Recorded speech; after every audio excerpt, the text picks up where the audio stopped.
Pilege, bem-vindo e fique à vontade agora para fazer sua exposição. Bom dia a todos. O meu áudio está claro, porque a hora que eu fui entrar da outra vez tive que reiniciar o micro, Lady Murphy. Bom, Perfeito, Giancarlo. pessoal, eu vou compartilhar minha tela aqui, vou fazer uma apresentação de uns 15 minutinhos, só deixa eu enxergar vocês. A ideia é mostrar um pouco do que a gente tem feito em impressão 3D e a visão que a gente tem trabalhado, que vem dessa interface dentro do Hub, que com todos os parceiros que a gente tem trabalhado até agora, tá? Então, a ideia não é fazer uma versão do que é de mais moderno no mundo, mas a ideia é fazer uma versão do que é mais moderno no mundo, mas visando a nossa realidade brasileira, tá? E algumas oportunidades ligadas à questão de sustentabilidade, que de fato a gente tem como fazer uma contribuição em nível de escala mundial. Eu diria que hoje a gente está bem mais sustentável que a maioria dos nossos parceiros. Então, pessoal, só para lembrar a todos, né, nessa lógica de mundo 4.0, tem alguns vetores que se imagina para a construção civil no planeta, onde a gente precisa construir cada vez mais rápido, ser mais produtivo, com menos mão de obra, mais sustentável, etc. Esse trabalho ele é bastante conhecido, né? Ele foi feito e publicado pelo World Economic Forum, né? Das tecnologias disruptivas para o futuro da construção, base digital, é claro, né? Desde pré-fabricação modular, né? BIM, etc. Mas um vetor que é considerado extremamente importante para a busca de aumento de produtividade é a digitalização da construção e técnicas de manufatura aditiva, né? E nesse caso específico, na área de parte de estruturas, estamos falando de impressão de materiais cimentícios, é tido como um vetor muito forte, quase irreversível do que vai acontecer por aí, tá?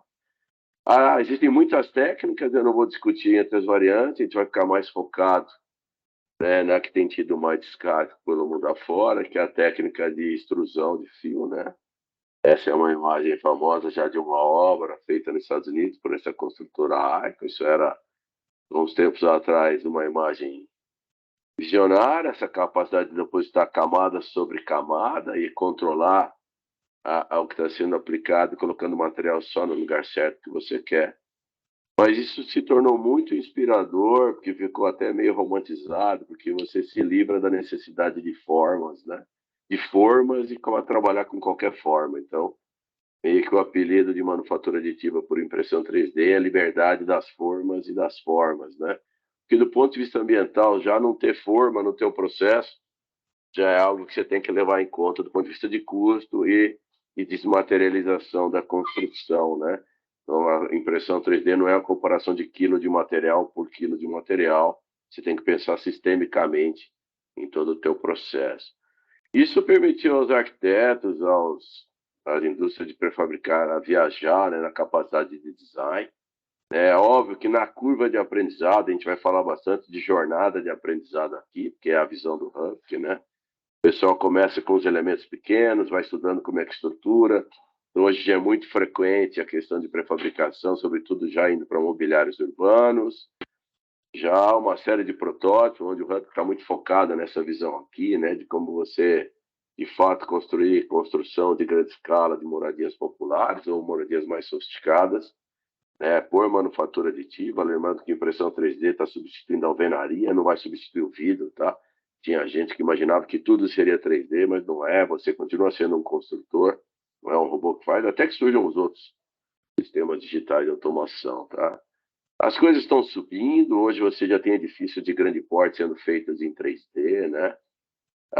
Tanto de impressão direta no canteiro, né, como a industrialização, né, de pré-fabricação, como naquele ponto de onde ele pode ser um elemento final pré-fabricado, ou você pode imprimir, como se faz bastante na China, formas perdidas, né, direto no 3D, e quando você vai construir tua edificação, você simplesmente, acompanhando o ponteiro, vai empilhando, coloca um reforço metálico tradicional, concreta por dentro e faz um edifício de qualquer altura. Você está vendo aqui em branco, é a coluna pintada mas as lajes de vigas são tradicionais, cada um explora de alguma maneira.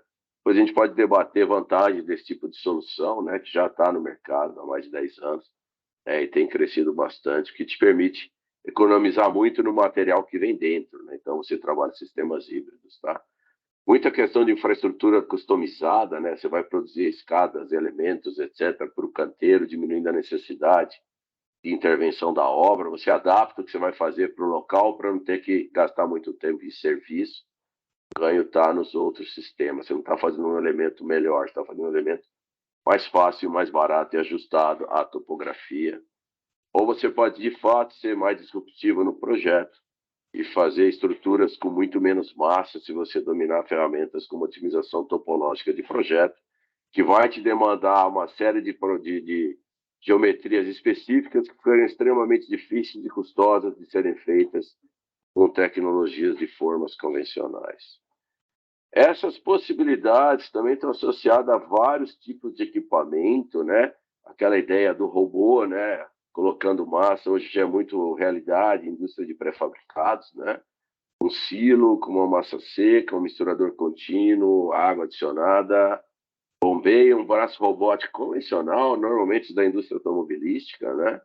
E aí aqui na ponta do cabeçote ainda um acelerador de pega, que normalmente a gente usava em projeção de concreto, que vai produzindo um elemento. Isso é algo plug and play, que você só monta os sistemas com as tecnologias existentes. Aqui só se desenvolveu o cabeçote, na verdade, que era uma bomba de argamassa melhorada, um misturador de argamassa melhorado, mas já existia. Até o que hoje que já é realidade, esse é aquele edifício alto, máquinas dedicadas para impressão 3D, ou seja, não preciso de um robô de 7 eixos de liberdade, posso trabalhar com uma máquina dedicada, nesse caso uma máquina que imprime ao redor, né? Aí você fecha, ela passa pela porta, você vai fazer o outro cômodo, se imprime de dentro para fora, mas vocês vejam que, na verdade, a parte, o projeto estrutural é convencional, tá? Você tem o reforço metálico, a armadura, vai grautear nas interfaces, você vai subindo à medida que você vai tendo capacidade portante das camadas inferiores. E no 3D, a camada de baixo tem que suportar o peso da camada de cima. Aí a terceira camada, as duas de baixo tem que suportar e o peso vai aumentando com o tempo. Então você precisa que o material vá ganhando consolidação para suportar o peso. E muito do que se faz aí no mundo afora é imprime, deixa endurecer e sobe mais um pouco, né? Para subir vertical muito rápido, aí você precisa de fato engenheirar o que acontece naquele local final, onde você pode colocar aceleradores de pega e subir 3 metros vertical. Tudo tem um custo, tudo tem um objetivo na tecnologia, tá? Você pode imaginar máquinas gigantescas, maior que o elemento que você vai construir, portais, por exemplo, né? Pode pórticos como esse aqui. Então, na verdade, existem hoje uma série de arquiteturas de impressoras. Essa visão inicial muito era essa, uma máquina gigante, o que imprimo está dentro. Agora não, eu posso imprimir das entranhas para fora, e fazer coisas mais ah, baratas do ponto de vista de custo de instalação e movimentação, mas também te limita em algumas tipologias e algumas geometrias. Tá? Você pode fazer o que você quiser, mas no final isso é muito legal, é muito tecnológico. Eu, como pesquisador da USP, um cientista, posso adorar isso, mas assim o pessoal persegue todas as cerejas, né? A ambiental, que é a principal que levou a isso, produtividade, mas também se busca, essas são simulações, né, estudos que quanto seria o impacto de redução em resíduos, eu não tenho forma, eu vou gastar menos material, mas só o material certo no lugar certo, né? Esse que é o verdadeiro mantra, menor custo de mão de obra, menor tempo de produção, você está depositando menos material, isso por si só é sustentável, né? Porque você só está colocando o material certo no lugar certo. Se você conseguir fazer isso rápido, sem desperdício, com menos gente, você conseguiu otimizar sistemas que antigamente eram monolíticos e maciços para cumprir a mesma função, tá? Essa é a verdadeira motivação. Só que entre esse sonho do mundo ideal e o mundo real, ainda isso já se evoluiu muito, né? Há muitas modelagens do que se fazer, mas ainda está distante. Você fala assim, puta, distante cada vez mais perto. Já foi muito mais distante há 5 anos atrás. Hoje já tem coisas muito bem feitas, mas às vezes não uma produtividade adequada. Tem modelos como esse aqui dessa tenda, que apesar de feia, tem a virtude de trabalhar com material do local. O cara chega, escava a terra do local, mistura um pouco de cimento e faz uma impressão para locais remotos, que é uma questão muito importante, a cadeia de suprimento de matérias-primas. Então, entre a idealidade e a realidade, ainda tem um trabalho a ser feito. Essa barreira é cada vez mais curta, há uma série de obras acontecendo aí a mundo afora, né? Tanto que esses problemas de velocidade de impressão, a impressora é lenta, já não são mais tão lentas, tá? Já são cada vez mais rápidas. O acabamento fica feio, já tem várias rotas para deixar bacana. Como é que eu coloco a estrutura? Ela ainda não é tão automatizada. Então, esse de fato é a questão da introdução dos reforços metálicos, ou por fibra ou por armadura. É a próxima fronteira que vai ser feita a grande automação, né? Isso está sendo resolvido muito rápido, é efervescente a atividade de pesquisa no mundo afora, né? Milhares de publicações científicas, os negócios crescem. Ano passado eu vi uma estimativa que o faturamento de impressão 3D como business no mundo já estava próximo de $1 bilhão no ano, mas se imagina que em 10 ou 15 anos isso vai estar próximo de $1 trilhão, ou seja, esse cenário está acelerando, os investidores estão chegando. Empresas como aquela que é a Icon, que fez um portal, já tem conjuntos habitacionais de grande porte, com todas as dificuldades técnicas, tá? A impressora quebra, a impressora não vem, a impressora... Então, a curva de aprendizado já está na escala do negócio, né? Aquilo que se imaginou começar no primeiro momento, no popular, não vamos aprender em obra de maior valor, então, mas isso, a meta é a grande escala, é o grande volume, né? Mas isso já está.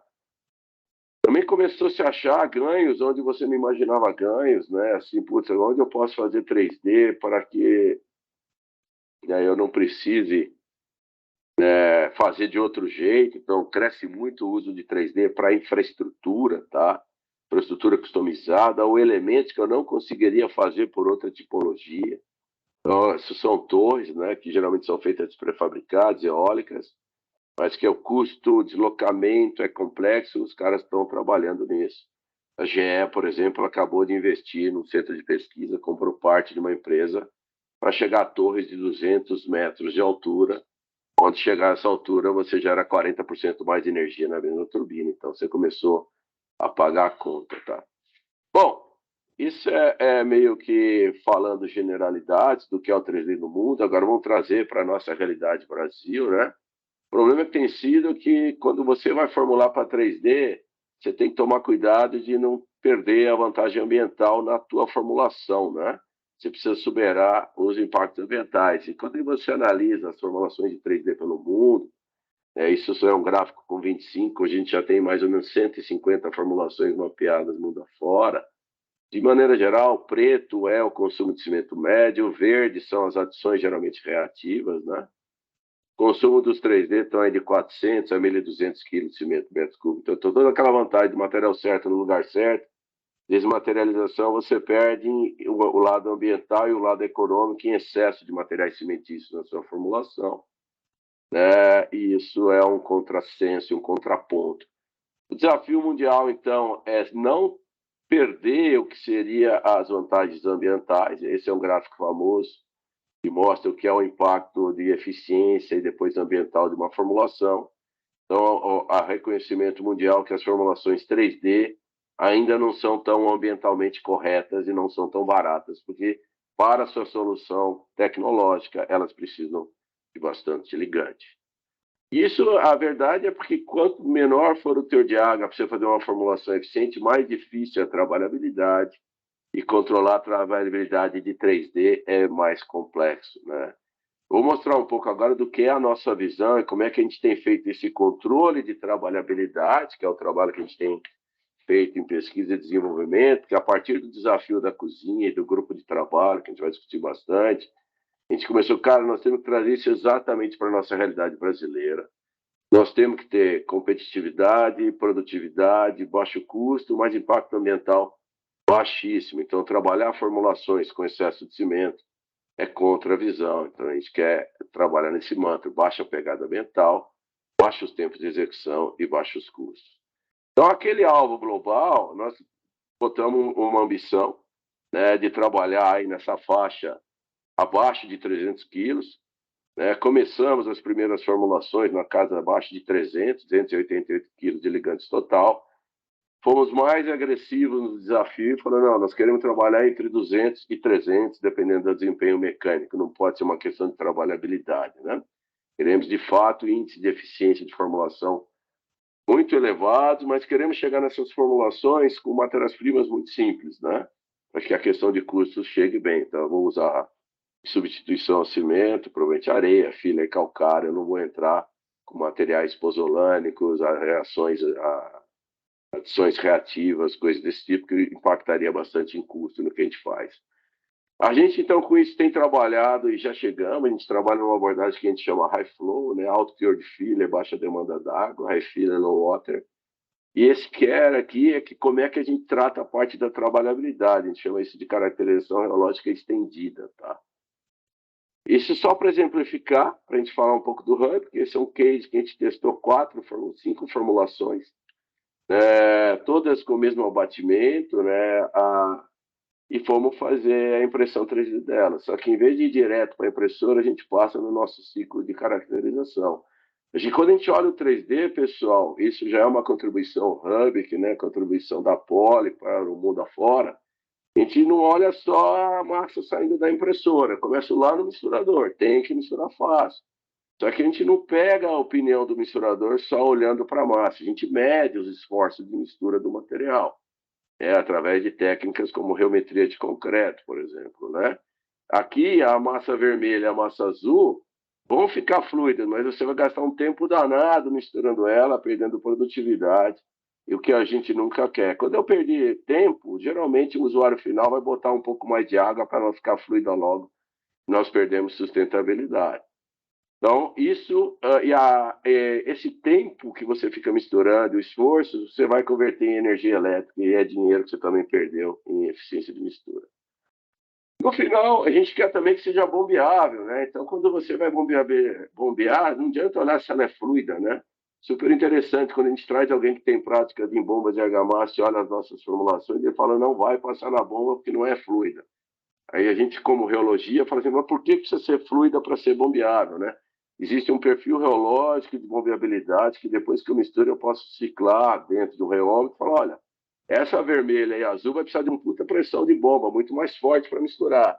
Essas daqui bombeiam com facilidade. E, de fato, a gente tem sido super interessante ver a percepção que essas bombeiam, mas você pega na mão, elas são pesadas, assim, né? Porque ela tem que ser pesada, ela vai ter que parar em pé lá do outro lado, e a gente não quer colocar aditivos aceleradores de pega nesse momento na ponta final para não ter problema de custo. Mas quando você vai para o 3D também, a gente tem que lembrar que a hora que as camadas estão se depositando, ela está sendo comprimida no bocal e sendo esmagada entre camadas, né? Isso não só com geometria rotacional não enxerga, então a gente avança para outras técnicas. Isso é a nossa forma de desenvolver material, né? Então esse exemplo daquelas mesmas formulações, onde 4 e 5 são boas e a 3 flui bem, passando num bocal de extrusora, só que eu meço isso antes, no ensaio de geometria compressiva, e a 3, por exemplo, pode ser descartada, ela vai entupir qualquer bocal de impressora. 4 e 5 avançam bem para frente. Aí eu posso ainda esmagar e ver o cisalhamento entre as camadas aqui, né, essas setinhas horizontais, né? Faz com um ensaio chamado squeeze flow, que é o esmagamento de como se fosse um modo hambúrguer de material. Esmago. A mesma massa que é bem bombeável, bem molinha, a hora que você compara o aperto, ela é muito mais difícil, eu vou melhorando minha formulação, a massa vai ficando cada vez mais fácil também de ser comprimida. Então, esse ferramental nos permitiu chegar a formulações com teor de cimento ali abaixo de 288, que imprimem com muita facilidade, né? E a gente não trabalha mais no empirismo do ajuste, a gente vai de fato direto ao gol, né? Isso nos permitiu passar dos 200 e 300 quilos, que era a meta, de fato, essa é uma formulação com 200 quilos. É óbvio que para imprimir, você também depois tem que aprender a desenhar, fatiar e programar a peça, né? Para as características da massa, porque não é só uma questão de materiais, né? Então, nossa meta ambiental foi atingida. Só que agora a gente tem que aprender a projetar a cozinha e fazer as coisas. Isso a gente não tinha cultura estabelecida no país.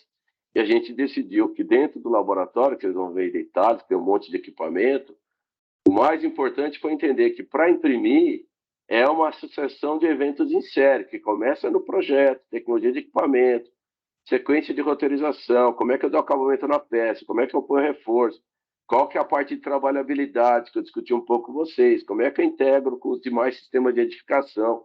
Por exemplo, como é que vai ser a espessura da minha parede, como é que eu compatibilizo com a janela, a normalização. Isso tudo, todos esses tópicos, de alguma maneira, estão dentro do nosso grupo de trabalho para serem abordados quando a gente fala que eu vou fazer uma cozinha. Eu não estou pondo uma parede em pé, a gente está, de fato, começando a imaginar um sistema construtivo competitivo na nossa realidade. Para isso, a gente precisou montar a equipe, né? Não é um trabalho só de materiais, eu sou um cara de materiais, apesar de coordenar essa iniciativa. Envolve pessoas da FAU de arquitetura, pessoal de mecatrônica, pessoal de eletrônica, pessoal de materiais, pessoal da Naval, que trabalha com otimização topológica, envolve todos os parceiros hubkers para que a gente consiga chegar do outro lado, porque a gente tem que trazer isso para a realidade, tem que ter cadeia de matéria-prima, tem que ter cadeia de serviços organizados, senão a gente vai ter uma linda peça em pé aqui que não vai para o mercado. Isso não pode ser descentralizado. Nós temos que nos organizar setorialmente. Então, nesse processo, que é essa jornada de aprendizado, a gente começou desde o treinamento de como é que programa, como é que desenha, o software de fatiamento. Na jornada de aprendizado, começamos fazendo peças de baixa qualidade, já evoluímos muito no design. Derrubamos muita peça, né? A gente acha que tudo é sucesso. Não é, tá? A curva de aprendizado não é fácil. Quando a gente começou a entender porque uma peça dessa colapsa, volta naquelas gráficas de reologia, a gente entendeu que não colapsa, né? Fomos sofisticando a capacidade de projeto e design. Esse aqui é uma peça que a gente olha para ela, não entende muito porque que ela é importante para nós, porque isso aqui foi uma impressão sem nenhum acelerador de pega, de 98 centímetros. Se eu falar que foi 1 metro, eu vou ter que pagar um churrasco para os alunos que fizeram. Eles bateram em 98 centímetros, né? Sem parar e sem colocar acelerador de pega. Normalmente, quando você imprime disso, sem acelerador de pega e sem colocar acelerador na massa, mesmo que mineral, você para em 50 e 60 centímetros. Então, do ponto de vista de nossa cozinha, que vai ser sem acelerador de pega, a gente queria imprimir meio metro, nós já fomos a 1 metro contínuo, incorporando o desenho, né? Começamos a trabalhar elementos com um perfil mais estrutural, né? Inclusive para compatibilizar com todos os elementos, tubulação, onde vai passar o grout, etc.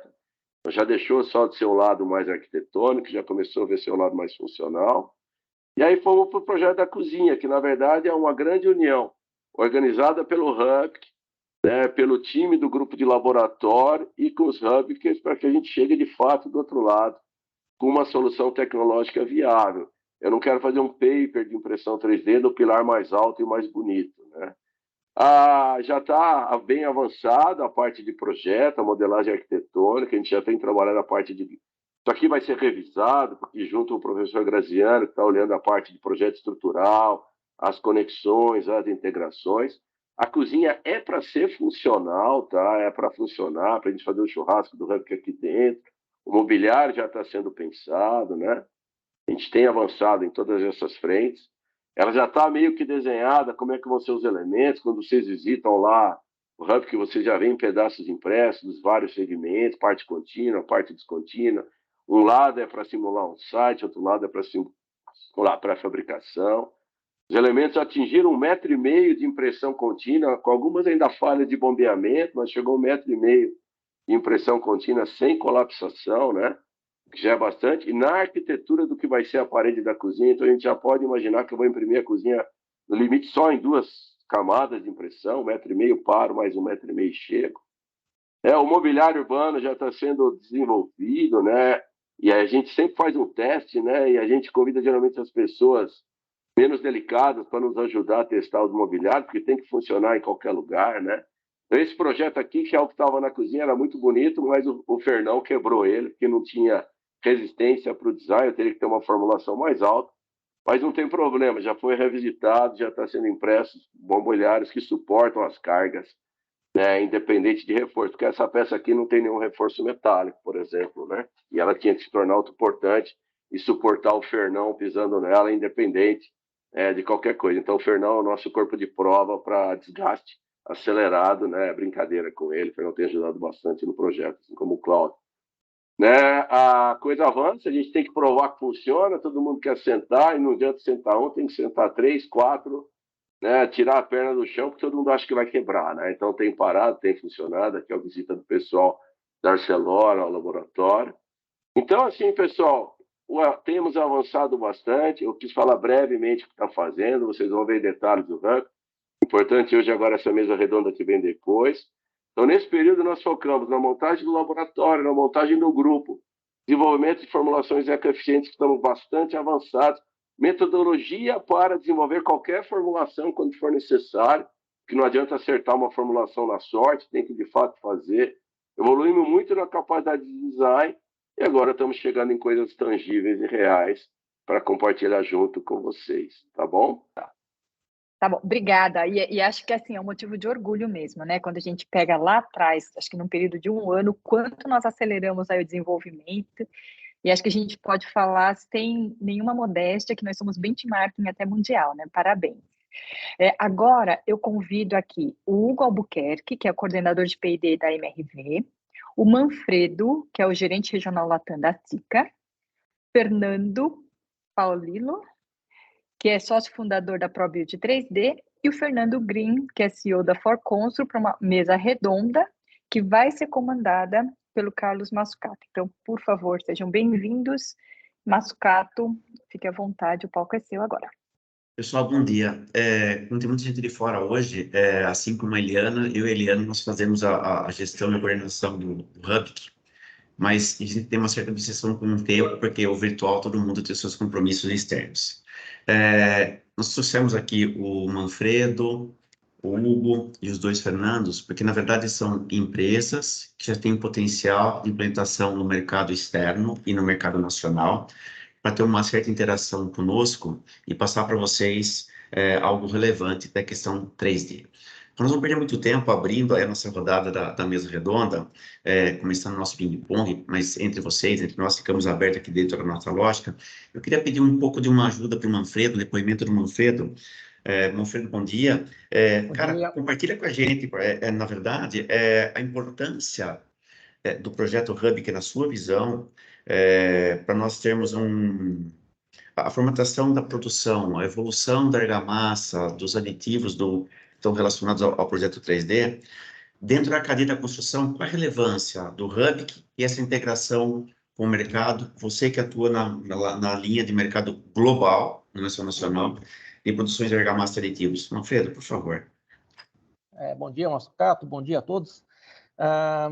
É fundamental essa participação dentro do Hub, né? Porque é onde a gente consegue juntar todas as pontas, a gente consegue juntar mercado, a gente consegue juntar pessoal que faz equipamento, a gente consegue juntar o pessoal que faz as argamassas, né, os microconcretos. Então é importante que a gente esteja junto com esse ambiente todo, que a gente participe desse ambiente todo, justamente para poder desenvolver, para poder conhecer quais são as necessidades do mercado, e a gente sabe que as necessidades do mercado no Brasil são diferentes das necessidades do mercado dos Estados Unidos, da Europa, de outros países.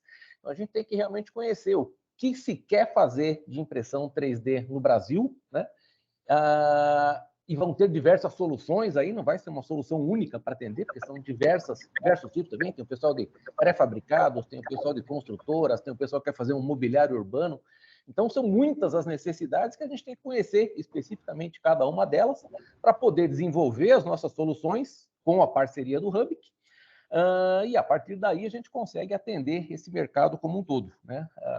E é importantíssimo para a gente, como produtor aí de insumos para essa tecnologia, que a gente possa ensaiar esse nosso material também dentro do Hub, com tudo isso que o Pilege acabou de mostrar, e que a gente possa realmente compreender, né, quais são as características dos microconcretos, o que eles precisam, o que a gente precisa melhorar, o que a gente pode retirar, né? Como o Pilege falou também, a gente começou aí com formulações na faixa de 600 quilos por metro cúbico, e hoje já estamos trabalhando com menos de 300 quilos. Então, é uma realidade, né? Mas isso tem que ser ensaiado, tem que partir aí do conhecimento que a gente tem do que a indústria da construção está precisando, né? E a gente poder desenvolver pelo nosso lado os materiais que vão atender a essa demanda que vem depois da parte de construção e que, evidentemente, passe também pelo equipamento de impressão. Então, todos esses três lados aí, equipamentos, construtoras e os produtores de insumos, realmente tem que trabalhar juntos, né, para que a gente possa fazer o material mais econômico possível, né, e que funcione bem para todo mundo. Show, ótimo. Obrigado, Manfredo. Pessoal, dentro dessa lógica, é justamente isso, um ping-pong para trazer para vocês, presentes aqui hoje, o quão real é hoje a questão da impressão 3D. Eu queria chamar o Paulino agora e agradecê-lo, que ele está no fuso horário. O Paulino é um parceiro nosso aqui, ele está nos Estados Unidos, tem um projeto nos Estados Unidos já fora do país. E dentro dessa lógica, Fernando, conta um pouquinho para nós, cara, como é que você está vendo o desenvolvimento aí no mercado dos Estados Unidos do 3D, e como é que você enxerga, para depois eu fazer uma conexão com o outro Fernando aqui, que está malhando a mesma lógica no Brasil. Então, vamos agora, pessoal. Falamos de um produtor de argamassa, de uma visão do produtos que vão para atender a tinta em si e vão por fato real, tá? São cases reais da realidade. Paulino, conta para nós, então, como é que os desafios aí nos Estados Unidos e, de novo, por que você está no Hub que estando aí fora com um negócio avançando? Pois é, Massucato. Bom, primeiramente, bom dia a todos, né?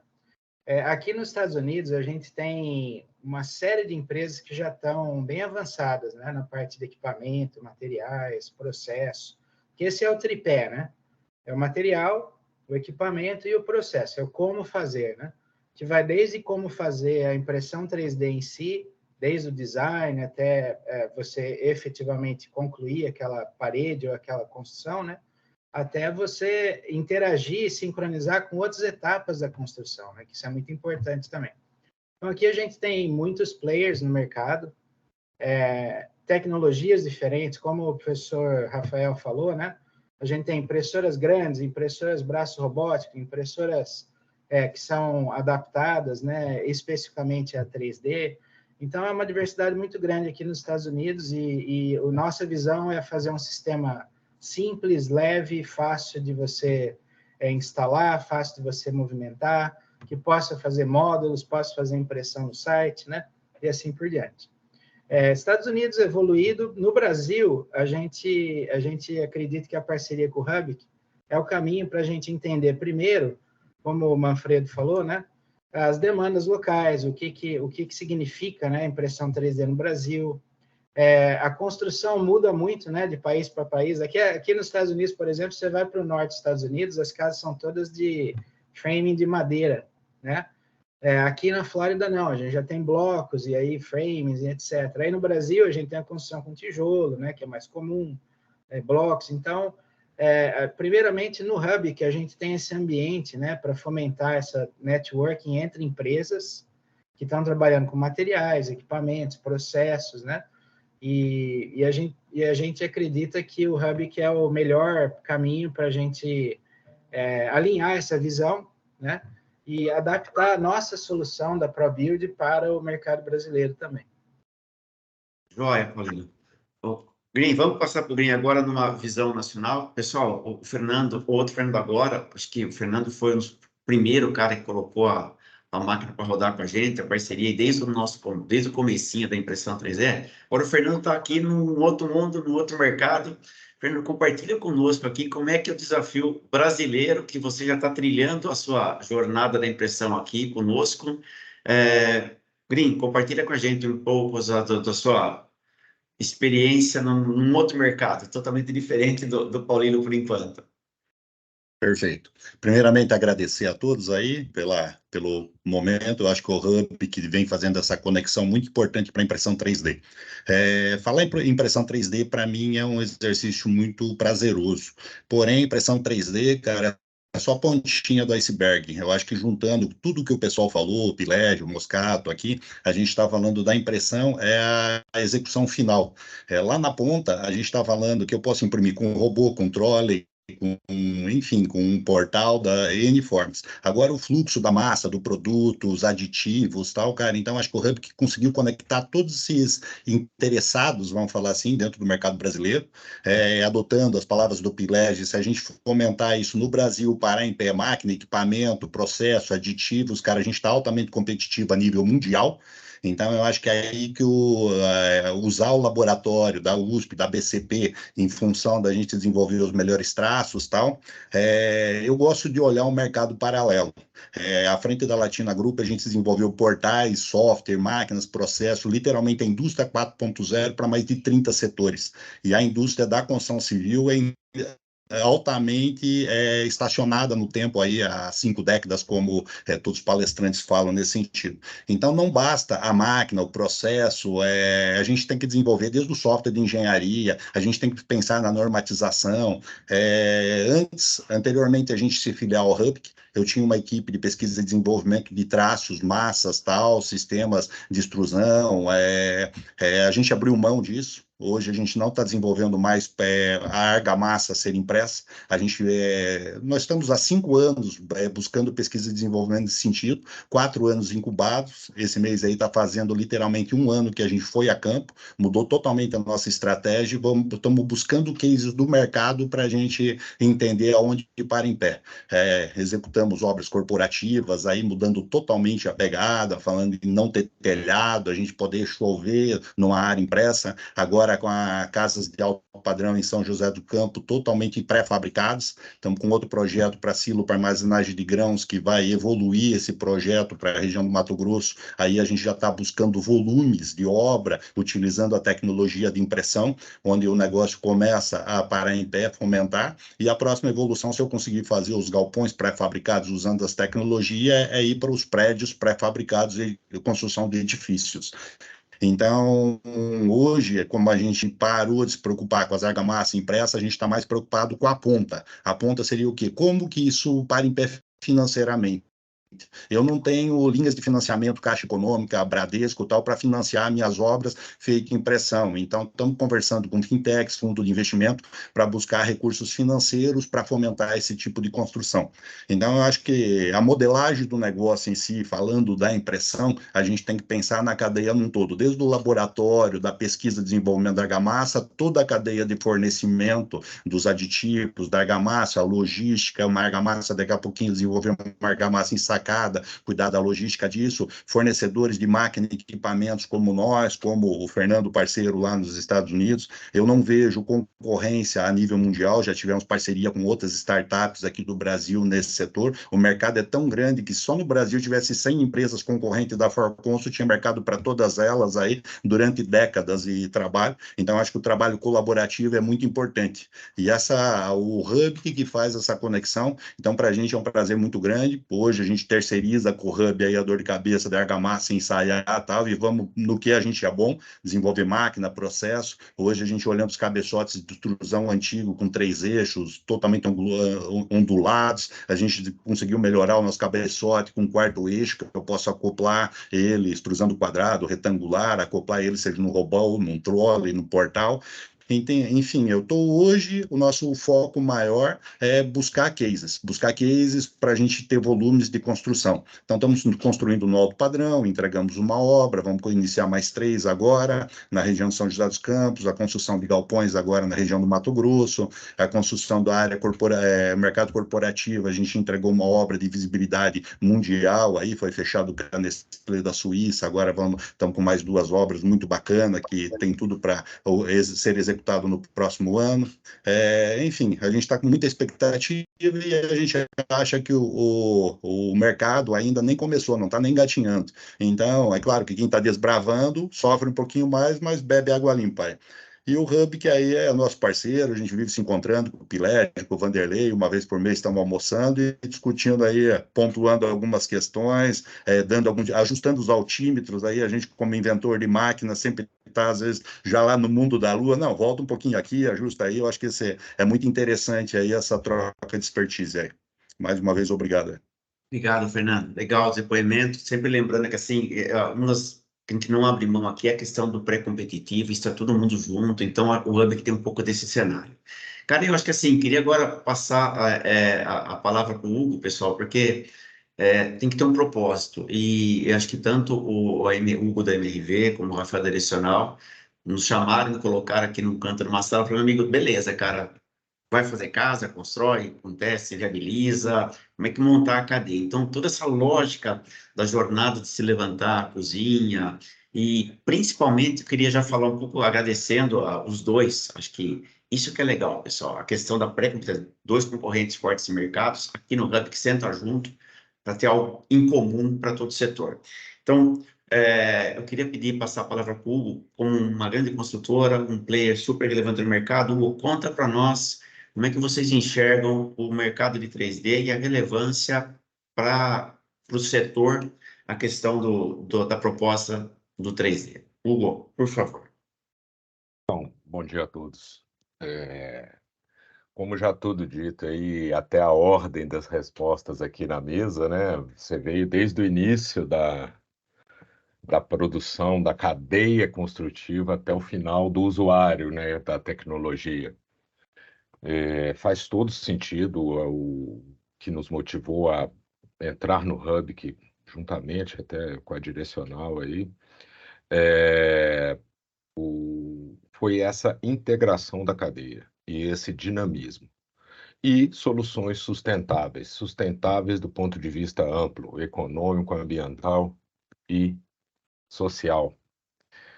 E a gente está trabalhando para ela parar de pé realmente, né? Os avanços já mostrados aí pelo professor Pilege já mostram essa direção.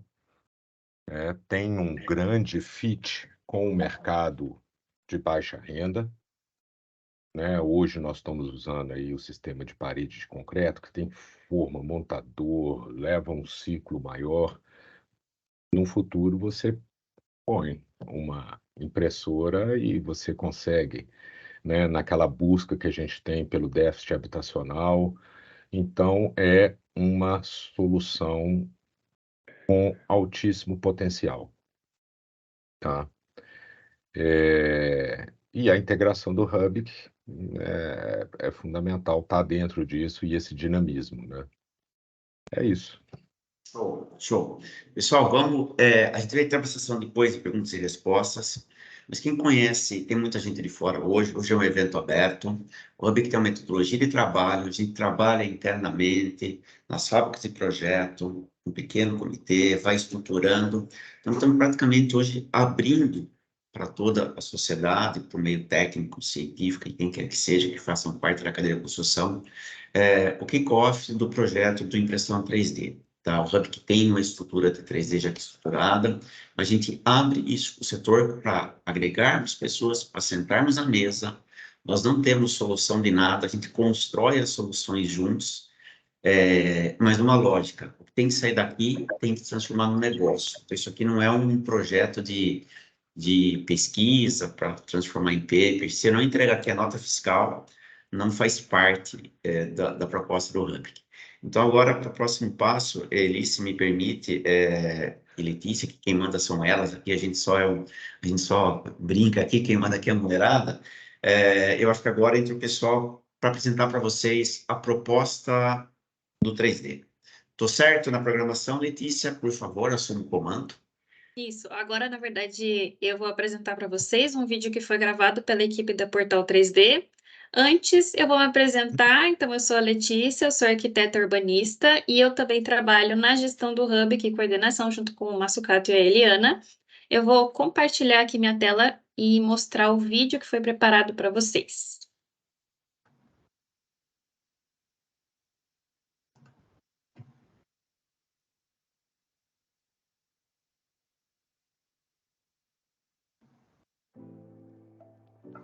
Oi, eu sou o Matheus e hoje vou fazer a apresentação do Digital Construction Lab.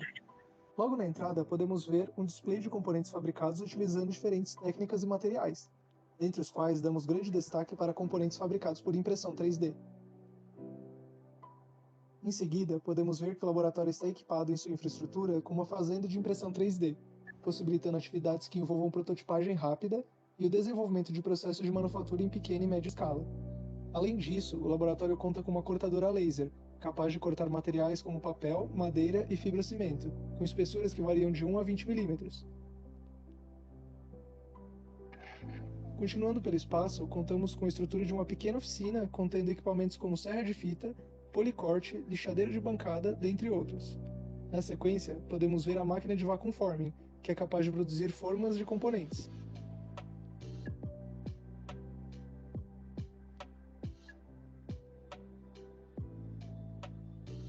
Por último, temos acesso ao espaço de impressão 3D em resina, equipado com impressoras 3D de alta resolução, capazes de reproduzir detalhes na faixa de 10 micrômetros.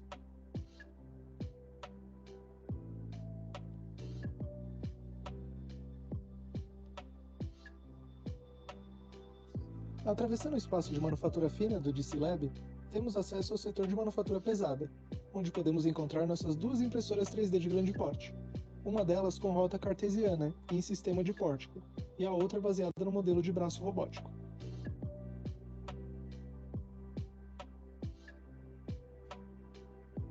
Além disso, para impressão 3D de componentes cimentícios, o laboratório está equipado com um sistema de misturadores e bombas, e um espaço destinado para o estoque de componentes. Agora, apresento o projeto nomeado Cozinha Zero, que representa o ponto de partida para o projeto 3D. Escolheu-se uma cozinha por se tratar de um ambiente com interação com diversos sistemas como hidráulica, elétrica e esquadrias. No projeto serão fabricadas paredes cobrindo uma área de 2,5 por 3 metros e com altura de 2,4 metros. Destacamos que a geometria dos componentes foi concebida por design paramétrico e otimizada para o processo de impressão 3D.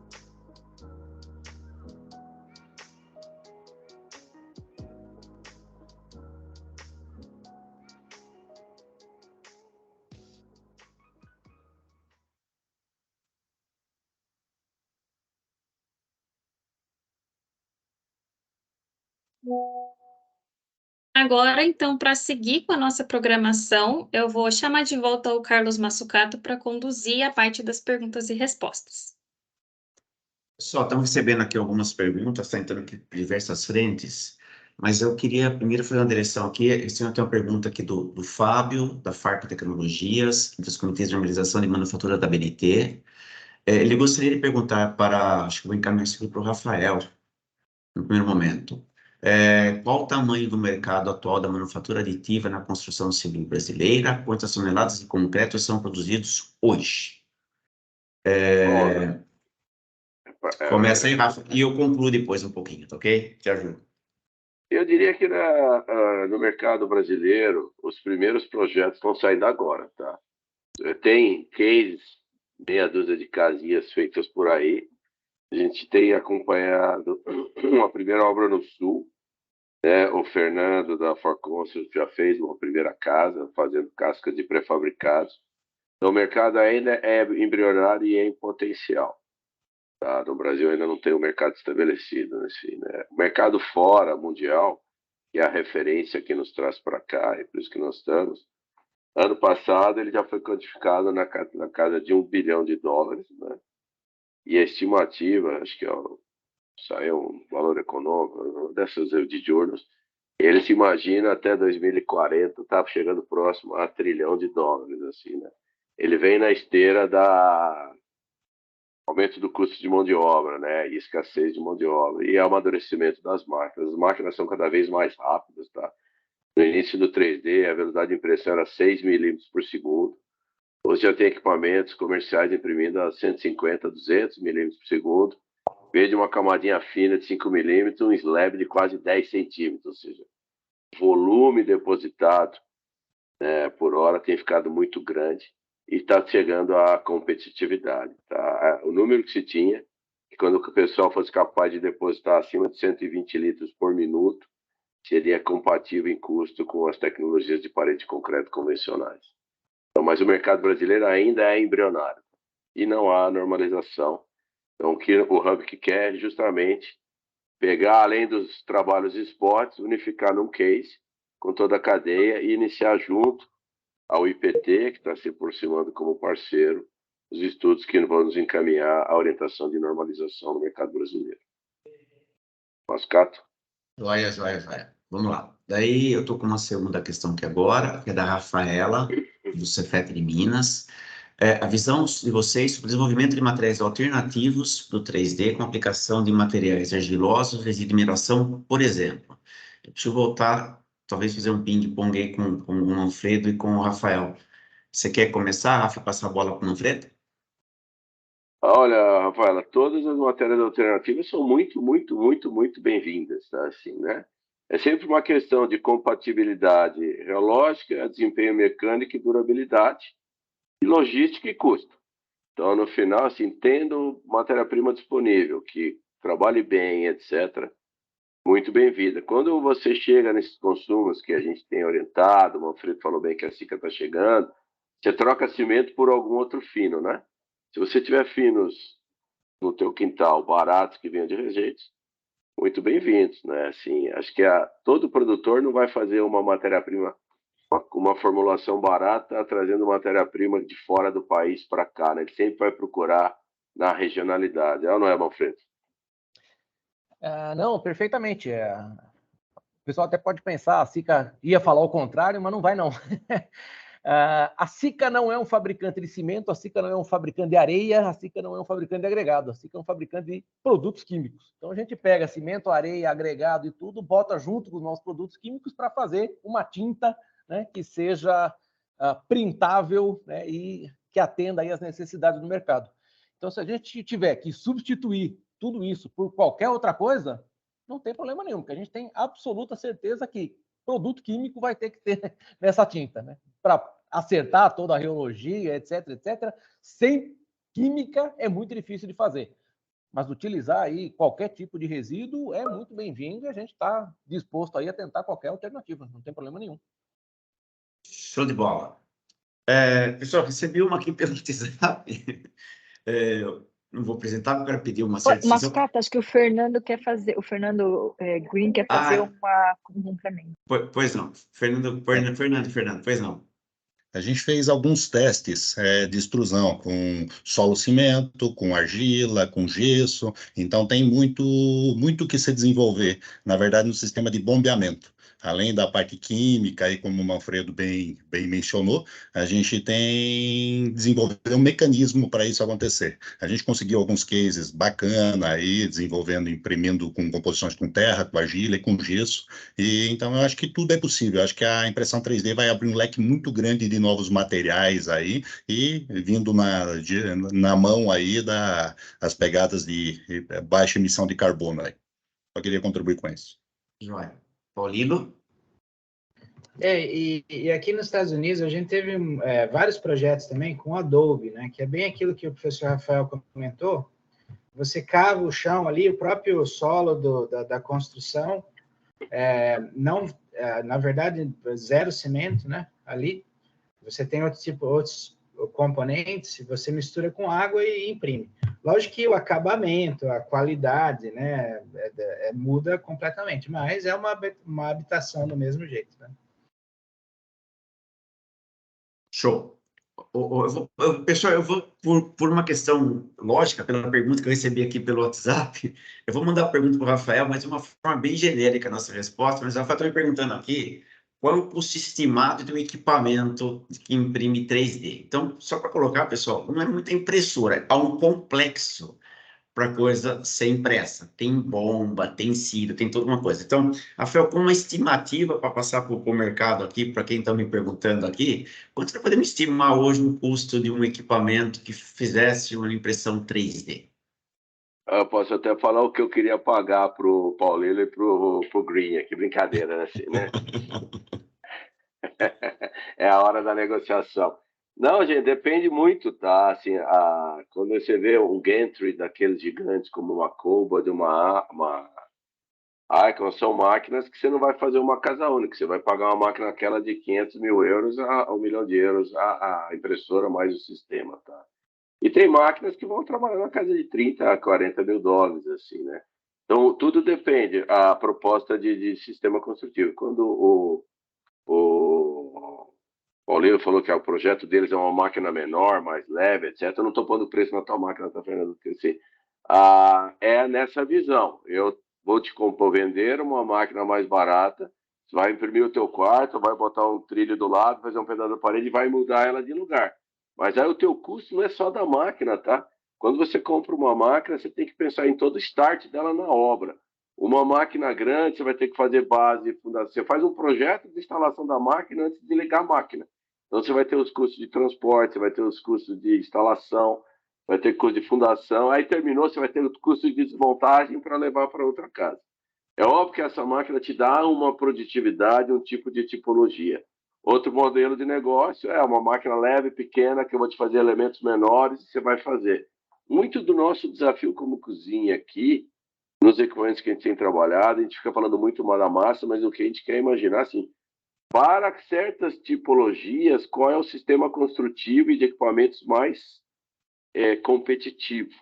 Então, a gente não está fazendo... Eu poderia comprar eu vou pegar um braço robótico de 7 eixos que custa R$300 mil um braço, para todo o resto. Vou botar em cima de um robô móvel autônomo. Então, no final, eu diria que é o seguinte, o custo da máquina tem que ser compatível com o teu projeto e o teu modelo de negócio. Né? Não existe solução ideal, tá? Cara, é aquela máquina que só você vai comprar e não vai usar. Essa é a verdade. Para laboratório, você tende a comprar uma máquina mais genérica. Você não sabe o que você vai fazer. Às vezes não é a máquina comercial, tá bom? Mas você não imagina que você vai encontrar uma máquina de $30 mil a $1 milhão. Essa é a faixa de gama que você vai encontrar por aí. Obrigado, Fernando? Quem mandou a pergunta? Perfeito. Quem mandou a pergunta para mim, eu tive que fazer uma pergunta pré-competitiva, por isso a não divulgação de quem me perguntou aqui. Tá valendo, pessoal. Paulino, vamos lá. E complementando, né? A palavra que a gente usa muito é a viabilidade. Tem que ser viável para você, né? Tem várias soluções, vários tipos de tecnologia, e você tem que pensar muito também no sistema do mixer, né? Como você vai misturar o material, e a bomba, o bombeamento. Bombeamento, mangueira, gerenciamento de mangueira é extremamente importante também. E dependendo da solução que você escolher, é uma solução que são elementos que vão adicionar um custo considerável ali no pacote final, né? Show. Eu queria abrir, se alguém do público quer fazer mais alguma pergunta, que eu vou partir para o encerramento. No encerramento, eu respondi uma pergunta da Eliana que está pendente ainda. Pessoal, mais alguma... Letícia, está certo a minha ordem? Você que dá a ordem para nós aqui, é isso mesmo? Tá certinho. Se não tiver mais nenhuma pergunta, a gente pode partir para o encerramento. Então, tá bom. Vamos lá, pessoal. Quem já são Hubkers? Esse kickoff do projeto do 3D, nós vamos construir a cozinha. Okay? Então, a jornada agora de construir a cozinha, estou com toda a equipe aqui hoje, estou aqui com mais de 15 pessoas trabalhando no projeto estrutural, liderado pelo professor Graziano. Tem todo o desenvolvimento. Então, qual que é a lógica agora desse kickoff? É acompanhar a jornada da cozinha. Tá? Que etapa vai acontecer? Vai acontecer etapas de tipologia, de tintura, de acabamento, de velocidade, de material. Nós vamos botar uma cozinha em pé. O Hub que funciona assim. A gente se organiza no primeiro momento, vamos separando por grupos de trabalho, nós vamos ter que entregar essa cozinha em pé até o final do ano. Só que é como se fosse uma empresa, tá? Então, para quem já é Hubkers, tá tudo certo. Fazer para nós, ó, vou participar com você, a gente vai coordenar, vai mandar um recadinho para o nosso grupo lá, e vem com a gente para saber quem são os stakeholders, para que grupo vai querer estar participando, ou quem é do Hub, que, cara, não vou conseguir acompanhar, vai pegar o relatório final depois. Vamos começar na sequência dos nossos projetos, como são todos os nossos outros projetos. Para quem não é Hub, mesma lógica. Manda o interesse de querer participar, a gente vai abordá-los com vocês pessoalmente, com cada um deles, explicar toda a lógica, como é que a gente funciona. É assim mesmo, essa bagunça, mas ela funciona, tá certo? Isso aqui está 3 anos rodando, nós demonstramos total eficiência com informalidade dentro de uma pré-competitividade. Então, essencialmente é isso. Mas há uma preocupação muito forte, porque tem muita empresa, fornecedores. Então, tem um grupo já reunido a partir de hoje à tarde, quer saber, bom, é viável o 3D? Vale a pena? Porque conforme o grupo financeiro levanta a bola aqui, primeiro desafio nosso, a tinta é muito cara. Então, manda para a equipe da operação, Rafael, baixo custo da tinta aqui. A armação não é produtiva. MRV, consultora, cara, a produtividade não é boa com os carpinteiros, armadores. É assim que se constrói uma jornada, mas em cima de um piloto. Tem uma área aqui do lado, para quem não conhece o Hubik ainda, onde vai ser levantada a estrutura, está sendo preparada para isso. Então, os próximos passos são esses. Foco principal, entregarmos a casa. Até a casa ficar pronta, é como qualquer projeto para se construir alguma coisa. Equipe orçamentária, finanças, viabilidade, sustentabilidade, é um modelo de uma empresa clássica, como qualquer empresa. Só que tem uma área de P&D e tem uma lógica nossa do pré-competitivo, senta na mesa e discute. Então, esse é um pouco da jornada do que será o entregável do projeto 3D, tá? Nós acreditamos que pode ser que no final dessa jornada, deve durar até metade do ano que vem, aprendeu, ficou muito caro, mas nós vamos ter o gap entre uma topologia impressa e o sistema dominante de paredes de concreto, de alvenaria e de quem quer que seja, tá? Estruturas convencionais. Então, aqui, os Hubikers nos ajudam a construir o que tem que ser respondido. Então, repassando, um petit comitê de pequenas empresas que postaram uma ideia para nós, que provocaram o Hubik, e se a provocação for positiva, cara, vocês conseguem levantar mesmo? O Brasil tem potencial para isso? Está provado, pessoal. Temos o benchmark de argamassa, que é o Gargalo, temos os principais fornecedores que estão aqui presentes também hoje, bombeamento, silo, bomba, a cadeia está organizada aqui dentro, está montada, temos a BCP, temos a USP. Eu tenho certeza que hoje nós temos a melhor e a maior estrutura 3D brasileira, sem sombra de dúvidas. As universidades de fora estão chegando conosco aqui agora pela mesma lógica. Aproveitando a pergunta do Jamil, que acabou de colocar aqui agora, já está tentando responder agora. Jamil, de novo, eu não sei a resposta para te dar hoje, tá? Mas eu sei que hoje eu estou dando um kick-off, a Letícia vai soltar a programação das reuniões, fazer a primeira reunião do grupo do trabalho só do projeto 3D, e aí nessa reunião a gente define a programação, tá? Pequenos detalhes, que matéria-prima, traz, formação, projeto, o pessoal deve entregar para nós o estrutural essa semana, está tudo mais ou menos pronto, é só ajustar as diversas frentes. Então, pessoal, nós não estamos definindo, nós vamos construir a jornada 3D com os Hubikers, tá? Esse que é um pouco do cenário. Todo mundo é dono, mas é tudo organizado e tudo funciona e tem ido muito bem, tá? Eu sei que Eliana é muito superior a mim nesses fechamentos e Letícia e Rafael, então eu queria passar agora, o Rafael levantou a mão aí, eu vou fazer por favor, como grande líder. Não, eu só quero fazer um comentário, assim, todos os Hubikers que estão participando existem os Hubikers, existe o grupo da cozinha que tem trabalhado, que é uma série de empresas.